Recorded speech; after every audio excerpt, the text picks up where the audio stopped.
અંબાલાલ કાકા, આજે હોલિકા દહન છે, હોળીની દોડ જોઈને શું વર્તાર આપશે? કારણ હોળી એ વૃષ્ટિમાં થઈ જાય છે, પણ કેટલાકના મતે વૃષ્ટિ આ વખતે નડતરરૂપ નથી એવો પણ એક મત છે.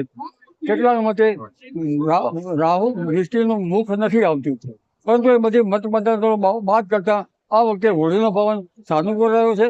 હોળીનો પવન પશ્ચિમ ઉત્તરનો રહ્યો છે. ઉત્તરનો પવન હોળી ઠંડી તાપેલી જાય તો સારું, એટલે કઈ અંશે ઠંડક રહે છે. સવારના બારમાં પણ કઈ અંશે ઠંડક રહે છે. બે ઋતુ જેવું હવામાન રહે છે, અને એકંદરે ખેડૂત માટે આ હોળીનો પવન સાનુકૂળ છે. અલબત્ત વરસાદ બરાબર બન્યો નથી, અને સૂર્યમાં ડાઘા દેખાય છે. સૂર્યગ્રહણો વધ્યા છે. સૂર્યગ્રહણોની અસર પેસિફિક મહાસાગર ઉપર થતી હોય છે.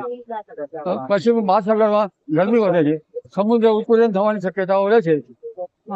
પરંતુ હોળીનો પવન એકંદરે સારું રહેતા ખેડૂતો માટે વરસ સારું રહેવાની શક્યતા રહે છે. અલબત્ત ઉત્તર ગુજરાતમાં કચ્છના ભાગો, સૌરાષ્ટ્રના ભાગો, દક્ષિણ ગુજરાતના ભાગો પણ સાનુકૂળ પવન રહેવાની શક્યતા છે.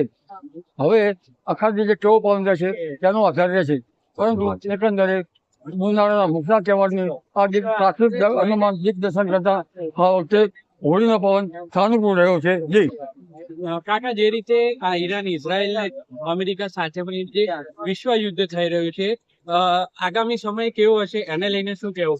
વિશ્વયુદ્ધ ના ગણી શકાય. વિશ્વયુદ્ધ હોય તો લગભગ ઘણી મોટી અસર થઈ શકે. આ અસર છે છેલ્લા કેટલાક વર્ષનું એક મોટું યુદ્ધ ગણી શકાય. પરંતુ ચંદ્રગ્રહણની અસરો, કેટલાક ગ્રહોના ભરડાની અસરના કારણે આ યોગો બની રહ્યા છે. એટલે આ યોગની અસર ચંદ્રગ્રહણની માધાતાઓના મન ઉપર થતી હોય છે, અને માધાતાઓના મનમાં યુદ્ધની ઘેલછાઓ થતી હોય છે. એટલે આ યુદ્ધ ઉન્માદ વધે અને વિશ્વયુદ્ધના કંઈક અંશે સોપાન ગણી શકાય. જ્યારે વિશ્વયુદ્ધ તો દેશોશાહી થશે ત્યારે બોમ્બ ધડાકા થવાની શક્યતા રહેશે. અત્યારે અંગારક કેટલાક અન્ય યોગના કારણે આ યોગો થઈ જશે. મંગળ સંહારક યોગ છે, એટલે બોમ્બ ધડાકા થઈ જશે. મીનનો શનિ જે છે એ સમુદ્રની બાબતો બતાવેલો છે, એટલે સમુદ્રમાં પણ કંઈક યુદ્ધ થવાની શક્યતા છે. જોકે મારું માનવું છે કે આ યુદ્ધમાં સૂર્ય શાંતિ થશે, અને થાય તો સારું. પણ યુદ્ધ ઉન્માદ, ગ્રહોની અસરો પણ, આ ગ્રહણની અસર પણ યુદ્ધની ઘેલછા બતાવે છે. સાપ ગયા પણ લીસોટા ચાલુ રહ્યા, એટલે સૂર્ય શાંતિ વચ્ચે પણ હાર્ડન પ્રવૃત્તિ તો ચાલુ રહેવાની શક્યતા છે. અને 2027 ગ્રહો વધારે નબળા થાય છે. 2050 સુધી ગ્રહો વિશ્વ માટે નકારાત્મક છે.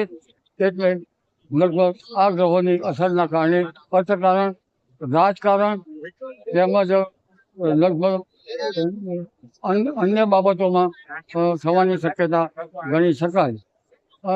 ક્યારેક અત્યારે હાલ જોતા રમજાન મહિનો છે, એટલે ધાર્મિક કારણ પણ ગણી શકાય. જી.